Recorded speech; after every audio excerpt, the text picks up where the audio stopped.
Teacher LJ, ang inyong guro sa Pilipino sa araw na ito. Okay, bago tayo magsimula sa ating pag-aaral ngayong hapon, tumayo muna ang lahat para sa ating panalangin. Let's pray. Panginoon, salamat sa hapon na ito. Kami ay mag-aaral. Gabayan niyo kami matuto sa aming leksyon sa hapon na ito. Salamat sa iyong pagdinig sa aming panalangin. In Jesus' name, Amen. Sa muli, magandang hapon. Handa na ba kayong matuto sa ating pag-aaralan? Pero bago muna ang lahat, ay meron akong ipapakita ng mga imahe at sasabihin niyo sa akin kung ano ito. Ano ito? Yes, Junmar? Tama, ito ay isang tahanan ng mga hayop. At ano naman ito? Yes, Reniel. Tama, ito ay isang batang lalaki.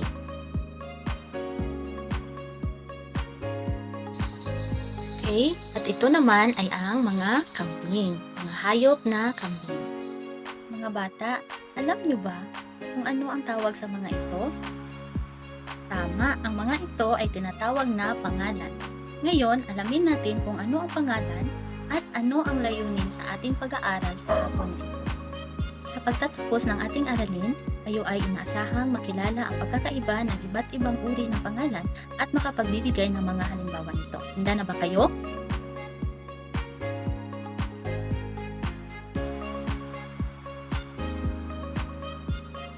Ating leksyon ay tungkol sa pangalan. Ano ang pangalan? Ang pangalan ay tumutukoy sa ngalan ng tao, hayop, lugar, o pangyayari. Ano ang halimbawa ng tao? Okay, halimbawa ng tao ay si Junmar, Reniel, Lian, RJ, guro, teacher, guro, doktor, at sundalo. Yan ang halimbawa ng tao. Tao, ikaw, RJ, Junmar, Reniel, LJ, teacher LJ, tayo ay tao. Naintindihan? Ano? Next, ang halimbawa ng hayop. Hayop, animals. Okay. Yes, ibon. Ano pa? Aso, isda, kabayo, at ahas. Very good. Ito ang mga halimbawa ng hayop. Ano yung nakikita dyan? Ito ang mga halimbawa ng bagay. Ito, mga bagay. Yan. Upuan. Yes, chair, laptop, sapatos, at mga damit. Okay, ito ang example ng mga, yes, ito example ng mga bagay. Okay, next is lugar, place, paaralan, at hospital. Ito, hospital, church, simbahan. Okay, ito ang mga halimbawa ng lugar, paaralan, hospital, at simbahan. Very good.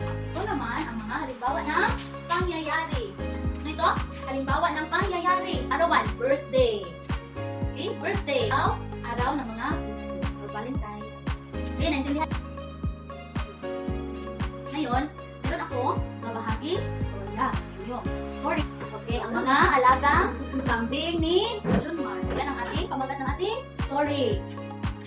Okay.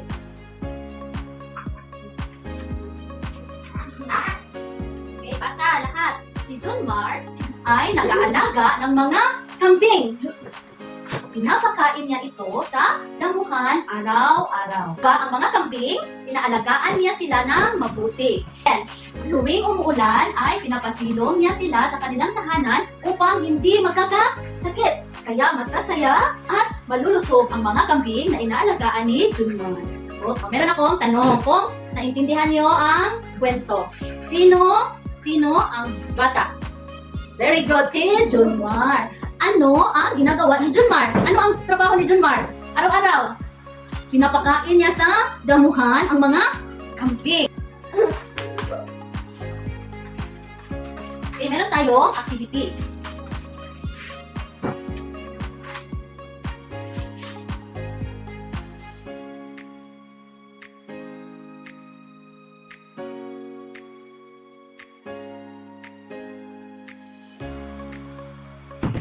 Pay attention.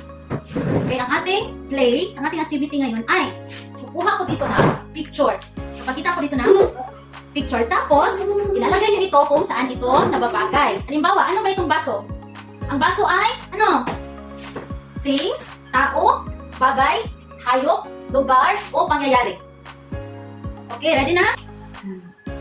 Ito. Yes, kabayo. Finger spell muna. Okay, kabayo. Wrong. Sige, finger spell. Hindi. Okay, A, B, A, Y, O. B, D, B. Kabayo. Okay, ano ito? Kabayo. Okay, tayo rin yan. Okay, saan siya nababagal? Tao, bagay, hayop, lugar, o pangyayari? Okay, ang kabayo ay hayop. Hayop, animals. Ito, upuan, chair. Oh, very good, Mars. Finger spell upuan. P-O-A-N. Oh, saan ba ito? Tao, bagay, hayop, lugar, o pangyayari? Ang upuan, ang chair, ay bagay. Things. Okay, next. Ito, araw ng mga puso. Ang saan sign, ani? Day of Hearts. Heart Day. Oh, saan yan? Yes, very good. Pangyayari. Okay, ano yan? Very good. Okay, ito.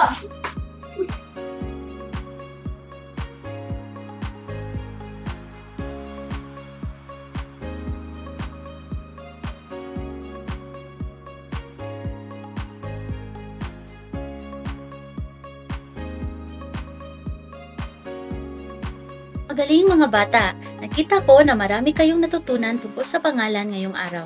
Sana'y naintindihan ninyo ang ating pag-aaral tungkol sa pangalan at kung paano ito gamitin sa pangungusap. Para sa inyong takdang aralin, sumulat kayo ng tigsa 10 halimbawa ng pangalan para sa bawat kategorya. 10 pangalan ng tao, ng bagay, ng hayop, ng lugar, at 10 pangalan ng pangyayari. Isulat ito sa inyong kwaderno at ipasa sa susunod nating pagkikita. Maraming salamat sa inyong pakikinig at aktibong pakikilahok ngayong araw. Magkikita tayong muli sa susunod na aralin.